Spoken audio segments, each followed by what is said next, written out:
पहले अपने set top box के रिमोट से मेन्यू दबाएं। उसके बाद इंस्टॉलेशन में जाएं, फिर स्क्रीन पर दिख रहे टीपी लिस्ट को सेलेक्ट करें और फिर frequency 11090 megahertz, symbol rate 29500, polarity V save करके सेव का बटन दबाएं। इसके बाद स्क्रीन पर दिखाई गई सभी फ्रीक्वेंसी और सिंबल रेट को आप इसी प्रकार से सेव करें और फिर सर्च करें। ध्यान रखें कि आपको अपनी डिश को नहीं हिलाना है। तो लीजिए, अब आपका डीडी फ्री डिश का सेट टॉप बॉक्स तैयार है आपको पहले से भी ज्यादा चैनल्स के मजे देने के लिए, और वो भी बिना किसी मासिक शुल्क के।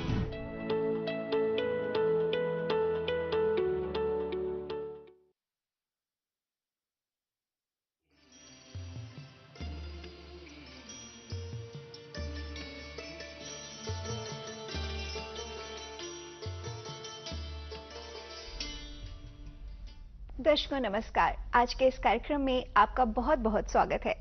दर्शकों, चाहे बच्चे हों, नौजवान हों या फिर बुजुर्ग, हमें से प्रत्येक व्यक्ति सदैव स्वस्थ रहना चाहता है। और स्वस्थ रहने के लिए पोषण कितना जरूरी है, पौष्टिक आहार कितना जरूरी है, इसी की महत्ता को समझाने के लिए भारतवर्ष में प्रत्येक वर्ष 1 से लेकर 7 सितंबर को मनाया जाता है राष्ट्रीय पोषण सप्ताह के रूप में।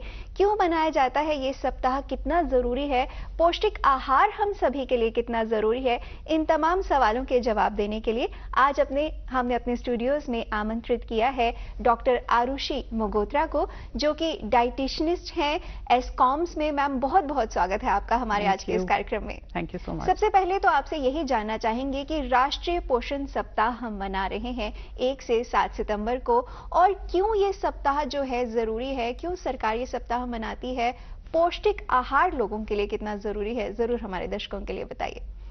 तो ये नेशनल न्यूट्रिशन वीक, जैसे आपने बताया कि 1 सितंबर से लेकर 7 सितंबर तक हम मनाते हैं।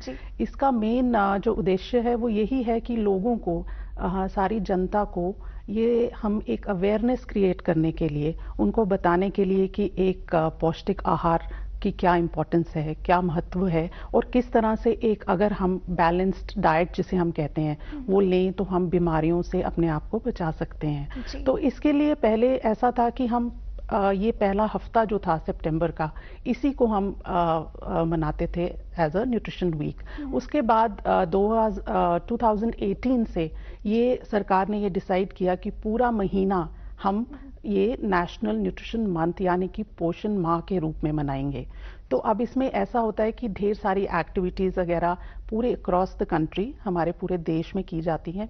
पोस्टर कॉम्पिटिशन्स होते हैं, एजुकेशन प्रोग्राम्स होते हैं, क्विज़ेस होते हैं, स्पेशली स्कूल्स एंड कॉलेजेस में, ताकि जो यंग जनरेशन है उनको पूरी तरह से जागरूक किया जाए कि एक अच्छा खान पान उनके लिए कितना फायदेमंद है। बिल्कुल, क्योंकि जैसे बच्चे जो हैं आज तक ज्यादातर उनका जो झुकाव है वो बाहर के खाने की तरफ रहता है, जंक फूड की तरफ रहता है, घर का खाना वो नहीं खाते। तो शायद इसीलिए बच्चों में ये जागरूकता होना और भी ज्यादा जरूरी है। जी बिल्कुल, अगर बचपन से ही इस तरह का एक हम उनमें ऐसी भावना एक इनकलकेट कर दें तो डेफिनेटली वो समझेंगे। ये चीज़ें बेसिकली स्कूल से ही स्टार्ट कर सकते हैं, एक तो घर में आप शुरू करेंगे। इसी वजह से ये है कि ये मनाया जाता है लोगों को सेंसिटाइज करने के लिए, अवेयरनेस क्रिएट करने के लिए।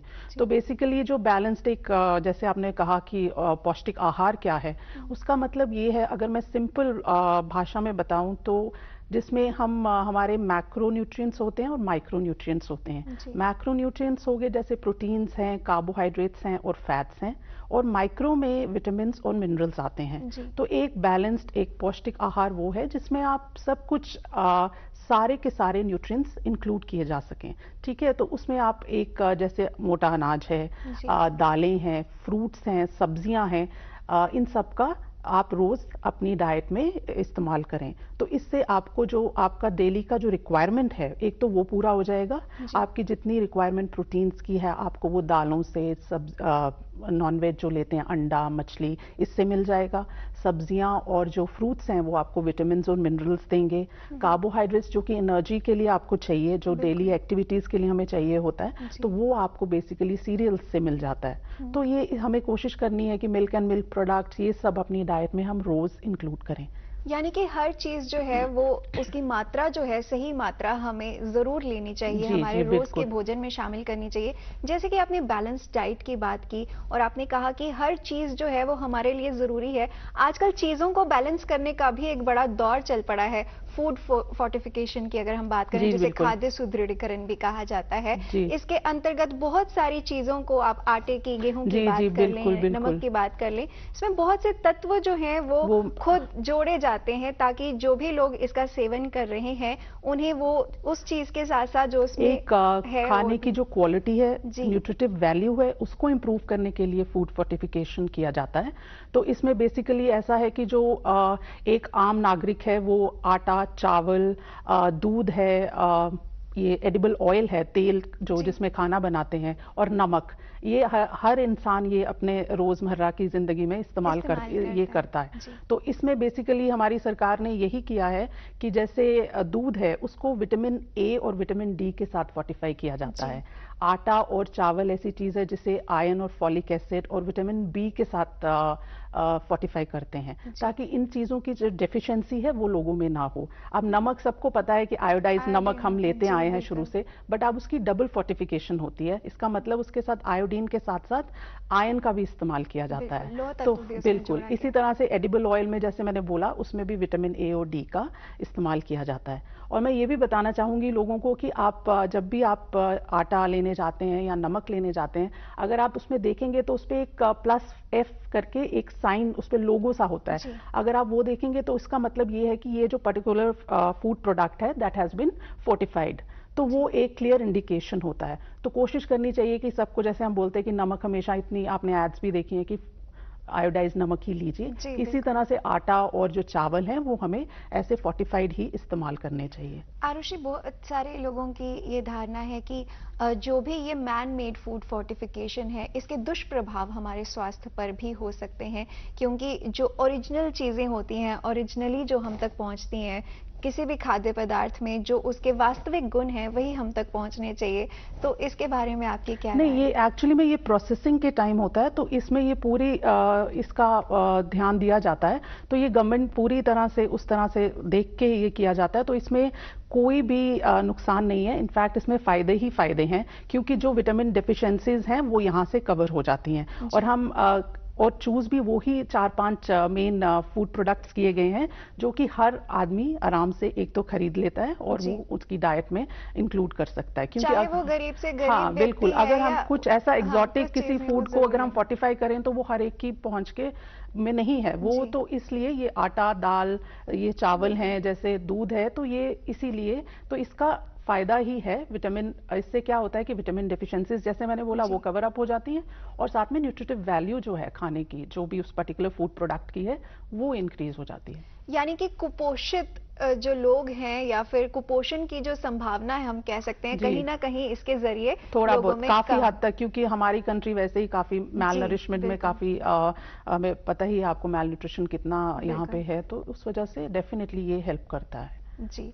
एक और चीज आपसे जरूर पूछना चाहेंगे, क्योंकि सरकार ने इस पूरे वर्ष को ईयर ऑफ मिलेट्स जो है वो घोषित किया है। जी। मोटे अनाज को लेकर लोगों के प्रति, लोगों में जागरूकता बढ़ाने के लिए ये किया गया है कदम। तो ये कदम कितना सार्थक है और लोगों को इसके बारे में जागरूक करने के लिए और कौन-कौन सी चीजें जो हैं वो की जा रही हैं और की जानी चाहिए भी? एक तो ये इंटरनेशनल ईयर ऑफ मिलेट्स है, तो अब ऐसा है कि पहले अगर आपने देखा होगा गांव के लोग यही बाजरा, ज्वार, इसका इस्तेमाल, रागी, इसका इस्तेमाल करते थे, बाजरे की रोटी खाते थे। उसके बाद अब सारे लोग, इनफैक्ट गांव में भी अब आटे वगैरह का इस्तेमाल ज्यादा होने लग गया है। मोटा अनाज जो मिलेट्स हैं, इनके बहुत सारे फायदे हैं। एक तो ये कार्बोहाइड्रेट रिच होते हैं, आपको इंस्टेंट एनर्जी मिलती है। इसमें विटामिन और मिनरल्स काफ़ी प्रचुर, मैं बोलूँगी मात्रा में पाए जाते हैं। स्पेशली आयरन है, मैग्नीशियम है, फास्फोरस है, जो कि आपकी हड्डियों के लिए अच्छा है। अब ऐसा है कि एक तो हमारी अर्बन पैलेट्स ऐसी हैं कि हमें आदत नहीं है मोटा अनाज की, तो मैं ये बोलूँगी कि एकदम से हम अपनी चेंज नहीं कर पाएंगे, बट ग्रेजुअली इसको हमें अपनी डाइट में इंक्लूड करना चाहिए। डाइजेशन के लिए डाइजेशन का वही मैं बोल रही हूँ, अर्बन पैलेट्स और स्टमक्स ऐसी हैं कि हमें थोड़ा टाइम लगेगा, तो इसलिए हमें स्लोली एंड ग्रेजुअली इसे अपनी डाइट में इंक्लूड करना है। और in the form of powder form में, जैसे आप आटे में मिक्स कर सकते हैं। रागी एक बहुत ही अच्छा, it's the richest source of calcium, तो आप वो अपनी उसमें मिला के ले सकते हैं। लोग इडली डोसा बनाते हैं। इनफैक्ट अगर हम साउथ साइड जाएं और महाराष्ट्र वाली देखें तो वहाँ पे ये रागी का बहुत ज़्यादा इस्तेमाल होता है, तो उसके लड्डू भी बनाते हैं। तो इस तरह से इसको हम अपनी डाइट में डेफिनेटली हमें इंक्लूड करना चाहिए। आजकल इसके पफ्ड स्नैक्स आ गए हैं, तो आप उस तरह से थोड़ा थोड़ा करके अपनी डाइट में इंक्लूड करिए, क्योंकि इससे एक तो आपको फाइबर बहुत ज़्यादा मिलेगा, आपको प्रोटीन्स मिलेंगी, और जैसे मैंने बोला विटामिन और मिनरल्स तो ढेर सारे आपको इसमें से मिलते हैं।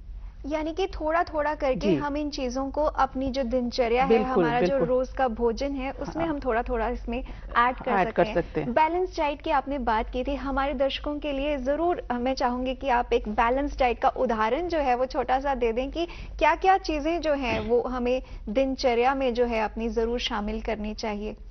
बैलेंस डाइट अगर मैं आपको बताऊं तो एक मैक्सिमम हमारी होता है कि जैसे हमारी जो कैलोरीज हैं, अगर किसी की डेली रिक्वायरमेंट एग्जाम्पल के तौर पे अगर 2000 कैलोरीज हैं, तो वो कैसे हमने पूरा करना है, हमें हम जनरली सबको यही बोलते हैं कि मैक्सिमम आपका 60 to 65% जो आपका डाइट है वो कार्बोहाइड्रेट से आना चाहिए। मतलब जो मोटा अनाज है, सीरियल्स हैं, यहाँ से 15% के करीब वो आपकी प्रोटीन इनटेक होना चाहिए। अगर आपको ये एक नॉर्मल इंसान के लिए, अगर किसी को कोई मेडिकल कंडीशंस हैं या किसी वजह से वो नहीं ले पा रहे हैं, उनका थोड़ा डिफरेंट होता है, बट अदरवाइज इतना। और 5 से 10% के करीब आपको फैट्स का इस्तेमाल करना है, क्योंकि फैट्स भी बहुत ज़रूरी हैं। ऐसा नहीं है कि फैट फ्री डाइट खाएंगे, क्योंकि गुड फैट्स भी होती हैं और बैड फैट्स भी होती हैं। तो गुड फैट्स इसलिए चाहिए ताकि आपकी फैट सॉल्युबल विटामिन हैं, जैसे विटामिन ए, डी, ई के, इनकी एब्जॉर्प्शन के लिए। अदरवाइज बाकी सारे बहुत सारे बेनिफिट्स होते हैं, तो इसलिए आपको वो भी इंक्लूड करना है। तो एक अगर मैं आपको एक सैंपल के तौर में अगर डाइट बताऊं तो उसमें ये है कि ब्रेकफास्ट में कोशिश करनी चाहिए कि आप दलिया या मोटा अनाज जैसे हम बात कर रहे थे उसका कुछ लें, साथ में फ्रूट्स ले सकते हैं। ब्रेकफास्ट जो है that is the most important meal of the day, तो ब्रेकफास्ट कभी स्किप ना करें, तो अपना नाश्ता करें। उसमें अगर हम शायद बाजरा या इस तरह की चीजें बिल्कुल वही मैंने तो वो भी शायद पाचन में अच्छी रहेंगी, क्योंकि सुबह के समय जो खाया जाता है कहते हैं वो जल्दी और आप अपने काम पे भी फोकस कर सकते हैं, कॉन्सेंट्रेट प्रॉपर कर सकते हैं। उसके बाद एक मिड डे में भी थोड़ा हल्का सा आप कोई फ्रूट्स ले सकते हैं, सैलेड्स ले सकते हैं, स्प्राउट्स एक अच्छी ऑप्शन रहती है। लंच में मैं ये बोलूँगी कि सैलेड का इस्तेमाल ज़रूर करिए ताकि फाइबर की रिक्वायरमेंट आपकी पूरी हो। बाकी आप चपाती खाते हैं, राइस खाते हैं, दाल सब्जी, इसका इस्तेमाल करिए। दही एक ज़रूरी है आपके लिए, तो आप मिल्क एंड मिल्क प्रोडक्ट्स भी इंक्लूड कर सकते हैं। रात के खाने में भी आप चावल चपाती दाल का इस्तेमाल करिए। जो नॉन वेज है वो फिश चिकन का इस्तेमाल कर सकते हैं। शाम को दूध का इस्तेमाल करिए। तो कोशिश यही करनी है कि आप मैक्सिमम जो सारे फूड ग्रुप्स हैं हमारे, तो उनमें से आप अपनी डाइट में डेफिनेटली कॉन्शियसली सोच के आप अपनी डाइट में इंक्लूड करिए। यानी कि हर वस्तु जो है उसका एक अपना महत्व है और पोषण की दृष्टि से भी अपना एक महत्व है, तो हर चीज हमें जो है अपने दैनिक भोजन में जरूर शामिल करनी चाहिए। डॉक्टर आरुषि मगोत्रा, आज आप हमारे स्टूडियोज में आई, आपने इतनी अच्छी पोषण के विषय में हमें जानकारी दी। आपका बहुत बहुत शुक्रिया स्टूडियोज में आने के लिए। Thank you so much. Thank you. तो दर्शकों, आज हमने राष्ट्रीय पोषण सप्ताह के विषय में बात की डॉक्टर आरुषि मगोत्रा से। अगली बार फिर किसी विषय के साथ आपसे फिर मुलाकात करेंगे, तब तक के लिए दीजिए अनुमति। नमस्कार।